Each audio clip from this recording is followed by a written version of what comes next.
இதில் கடைசியாக ஒரு டைலாக் வந்தது, இன்றைய பொழுதை இனிதாக்கிய நந்தி தேவா அப்படின்னு முருகரும் விநாயகரும் சொன்னாங்க. அதை நாங்கள் சொல்லணும்னா, இன்றைய பொழுதை இனிதாக்கிய வினோத்குமாருக்கு வணக்கம் வாழ்த்து. அப்படி இப்போ கிட்டத்தட்ட 1.5 மணி நேரம் போனதே தெரியல. ஏதோ ஒரு கைலாயத்திற்கு அழைத்து கொண்டு போய் அங்கே அந்த நிகழ்ச்சியை பார்க்க வைத்த ஒரு பிரமிப்பு. இதில் முதல்ல அந்த கதை சொன்ன உத்தி நந்திதேவரும் ஸ்கந்தனும் கணபதியும் பிடிச்ச இடம் என்ன தெரியுமா? 4 நவரசங்களை முடித்த பிறகு 5வது நவரசத்தை எடுக்கிற போது வீட்டில் தாத்தா பாட்டி கதை சொன்னால் எப்படி கேட்குமோ குப்புற கவுந்துட்டு கால் ஆட்டி அந்த நேச்சுரல் குழந்தைகள் எப்படி கதையை கேட்குமோ அதே விதத்தில் ஸ்கந்தனும் கணபதியும் விசிராந்தியாக உட்காந்து கேட்டுங்க பாருங்கள். ஹேட்ஸ்அப். அது ஒரு க்ரியேட்டிவிட்டி, அற்புதமான க்ரியேட்டிவிட்டி. 2வது அடுத்த பாராட்டு எங்கே வரணும்னா, அந்த உமாதேவிக்கு அருவருப்பு, அந்த ஒரு வெறுப்பு வரக்கூடிய அந்த ஒரு சம்பவனுடைய கஜமுகாசுரன். அதுக்கு கஜமுகாசுரனை வந்து அவனை காளை ரூபத்தில் வந்து ரிஷபத்தில் பழி வாங்குவதற்காக அந்த காளை வந்துடணுன்னு 2 குழந்தைகள் வந்துருன்னா பாருங்க, அது யாருன்னு தெரியணும். ஏன்னா அந்த சூப்பர் சூப்பர் சூப்பர் அந்த காளை அப்படி பார்க்கும்போது அதுதான் சொல்கிறேன், முகம் தெரியாமல் அந்த பெண்ட் பண்ணி சின்ன குழந்தையில இருந்தால் ஈஸியாக பண்ண முடியும். ஆனால் இவா 2 பேரும் ஆடி இருக்கான்னா அந்த 4 கால்களும் முன்னங்கால் வைக்கும்போது அதே ஈக்குவல் ஸ்டெப்ஸ் வரணும்.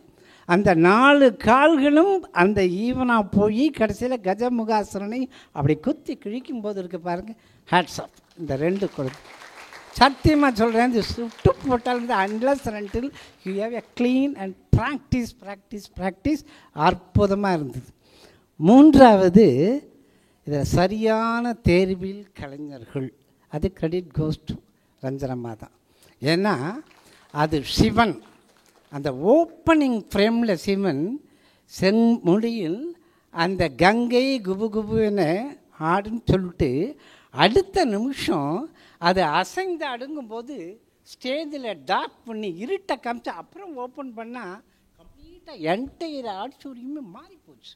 அது எப்படி? இது வந்து ஒரு நவாப் ராஜமாணிக்கம், அதற்கு பிறகு நாடக காவலர் RS மனோகர் அவர்களுடைய பாரம்பரியத்தில் நாங்கள் பார்த்து பிரமித்து புலகாங்கிதத்தில் தன்னிலை மறந்து கைதட்டிய அந்த கௌரவத்தை இன்றைக்கு சபை கொடுத்தது என்றால் அந்த கண்மணிகள்.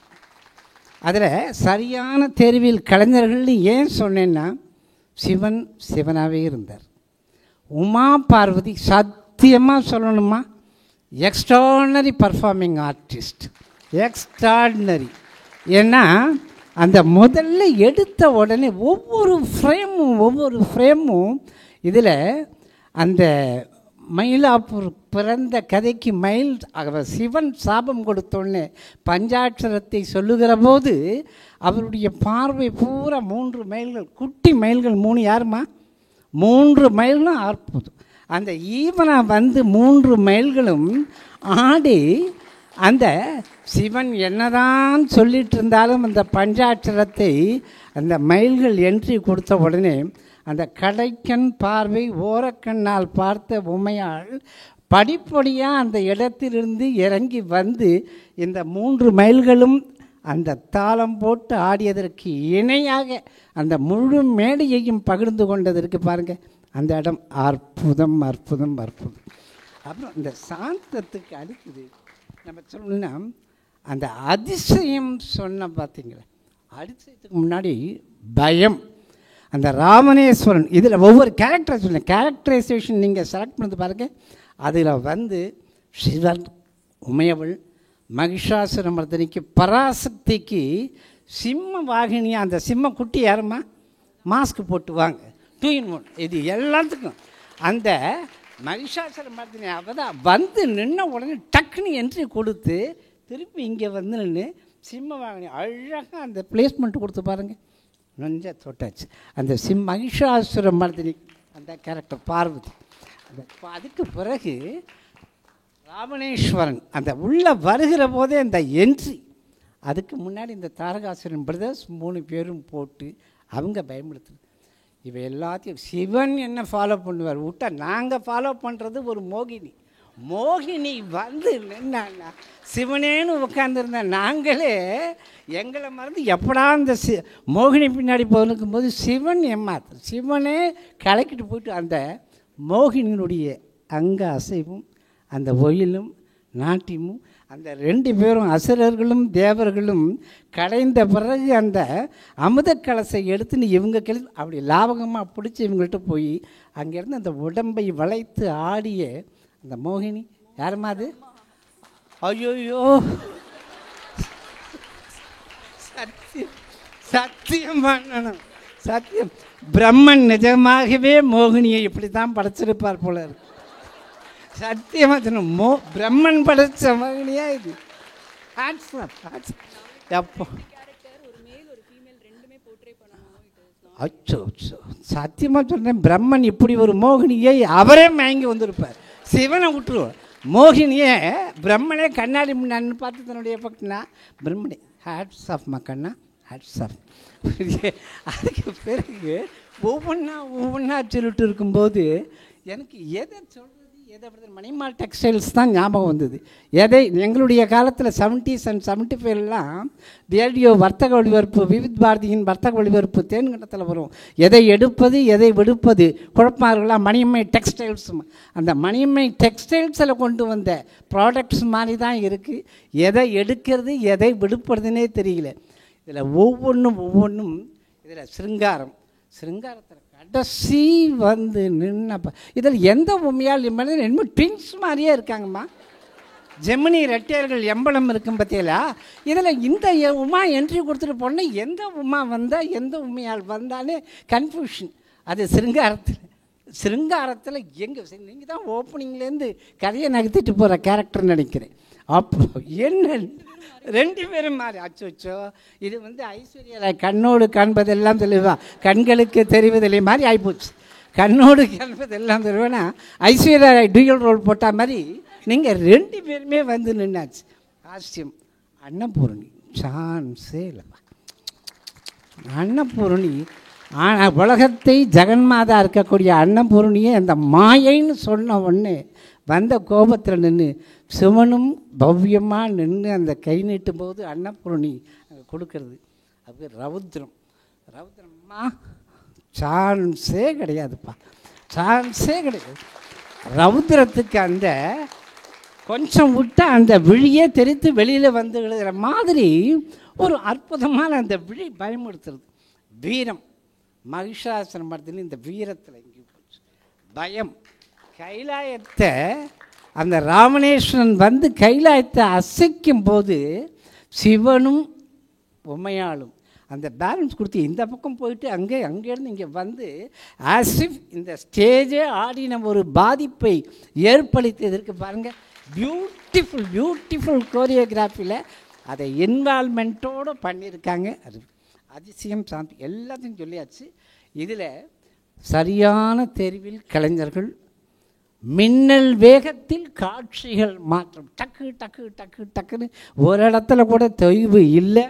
அதுக்கு பிறகு ஒவ்வொரு கேரக்டரும் தன்னுடைய கதாபாத்திரம் எப்படி என்ன ஏது என்பதை உள்வாங்கி கொண்டு நடித்ததற்கு பாருங்கள்.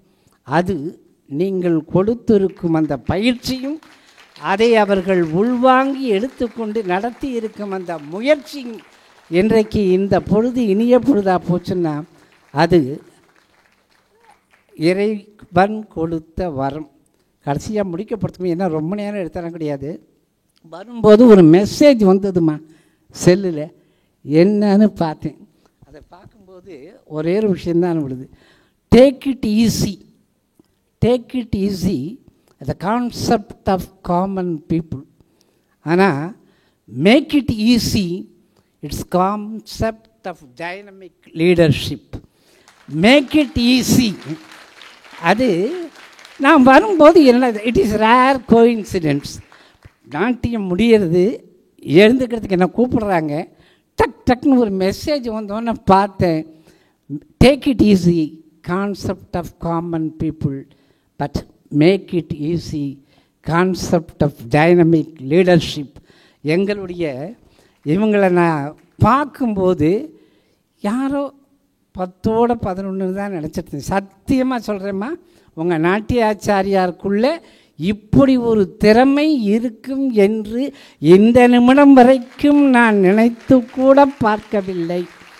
ஏன்னா நாங்கள்லாம் ஒரு நாட்டிய நாடகம்னா பிராண்டட். எப்படி ஒரு சினிமான்னு எடுத்துட்டா சூப்பர் ஸ்டார், உலகஞானி, எங்கள் தளபதி, தலை, அந்த ரேஞ்சில் தான். நான் உண்மையாக ஓப்பனாக சொல்கிறேன். டான்ஸு, பேலே, ப்ரொடக்ஷன் வந்ததுன்னா நம்ம உடனே அனிதா குஹா ஞாபகம் வரும், ஷீலா உன்னிகிருஷ்ணன் வரும், பார்வதி ரவிகண்டசாலா வரும். இப்படி 1, 2, 3, 4ன்னு அந்த டாப் 10ல் இருக்கக்கூடியதில் பார்த்தா இன்றைக்கி ரியலி சொல்கிறேன், you are one among the top 10. One among the top 10 சான்ஸே கிடையாது. ரியலி. ஏன்னா இது வரைக்கும் அப்படி நினைக்கவே இல்லை. இந்த குழந்தைகளுக்கு இப்படி ஒரு திறமை இருக்குமா? ஏன்னா ஒரு அண்டர் எஸ்டிமேட் போட்டு தான் இருப்பாங்க. அந்த பேனர் வேல்யூன்னு ஒன்று இருக்குது. பேனர் வேல்யூவை வச்சு தான் எல்லாமே வருது. ஆனால் இன்றைக்கி நான் பாருங்கள், காலையில் 10 மணிக்கு ராணி சத்தியகாலில் யார் லக்ஷ்மி கண்ணனுடைய 3 மணி நேரம் ப்ரோக்ராம், அதை முடிச்சுட்டு பிரசாத் ஸ்டுடியோவில் 2 மணி நேரம் ஒரு டான்ஸ் ப்ரோக்ராம், அதை முடிச்சுட்டு இங்கே 4:30 மணிக்கு வந்த உடனே நந்தினி சுரேஷுடைய ஹர்ஷினி அவருடைய ப்ரோக்ராம், அதை முடிச்சு விட்டு அமெரிக்காவிலிருந்து வந்த ஹர்ஷத் அவருடைய ப்ரோக்ராம். இதை முடித்து விட்டு எங்களுடைய அன்பு சகோதரி ரஞ்சனா இவருடைய ப்ரோக்ராமுக்கு உட்காரணும்னு நின்னொன்னே, இதனால் காலையில் 9 மணிக்கு புறப்பட்டவன் 9 மணி வரைக்கும் தாங்கி பிடித்து இவர்கள் இருக்கிறேன் என்றால், இவர்களைப் போல கலை வளர்க்கும் நல்ல படைப்பாளிகளும் இவர்களுக்கு மேலாக கைதட்டி கௌரவித்து கலையை வளர்க்க காத்து கொண்டிருக்கும் அற்புதமான கலா ரசிகர்கள் இருக்கும் வரை கலை ஒரு நாளும் விழுந்து விடாது, வளர்ந்து கொண்டே தான் இருக்கும். இதில் ரொம்ப பெரிய சந்தோஷம். எல்லாமே இங்கே வந்திருக்கிறது 50s, 60s, 70s. ஆனால் அடுத்த ட்ரிப்பு நீங்கள் போடுகிற போது 2 மணி நேரம், என் தாத்தா பாட்டிலாம் இல்லை, யங் பேரண்ட்ஸ் ஆயாச்சு. அவங்களுக்கு தெரிஞ்சது ஒன்று, போத் ஆர் எம்ப்ளாய்டு, 2 பேரும் வேலைக்கு போகிறாங்க. குழந்தை வந்து பக்கத்துலனா உடனே இந்த அப்படி பாரு அப்படின்னு சொல்லி செல்லை கொடுத்துட்றாங்க. ஆனால் செல்லமாக வளர்த்த தாத்தா இல்லை, பாட்டி இல்லை, அம்மா இல்லை, அப்பா இல்லை, அவர்களை அழைத்து கொண்டு வந்து இந்த குழந்தைகள் 2 மணி நேரம் ஒரு புத்தகத்தை படித்து தெரிந்து கொள்ள வேண்டிய விஷயத்தை 2 மணி நேரத்திலேயே நவரசாம்பிகா என்று மேடை ஏற்றியிருக்கும் எங்களுடைய ரஞ்சனா குழுவிற்கு நான் தலை வணங்குகிறேன். இந்த நேரத்தில் எழுதி வைத்துக் கொள்ளுங்கள், 7 ஸ்வரங்களில் 8 திக்குகளிலும் நிச்சயம் இந்த குழு வெற்றிகரமான பயணத்தை துவக்க ஆரம்பிக்கும். அதற்கு காலம் கனிந்து விட்டது என்று நான் சொன்னால் அது மக்கள் குரல் அல்ல, மகேசன் குரல் என்று வாழ்த்துக்களை சொல்லி விடைபெறுகிறேன். நன்றி, வணக்கம், வாழ்க வளம்.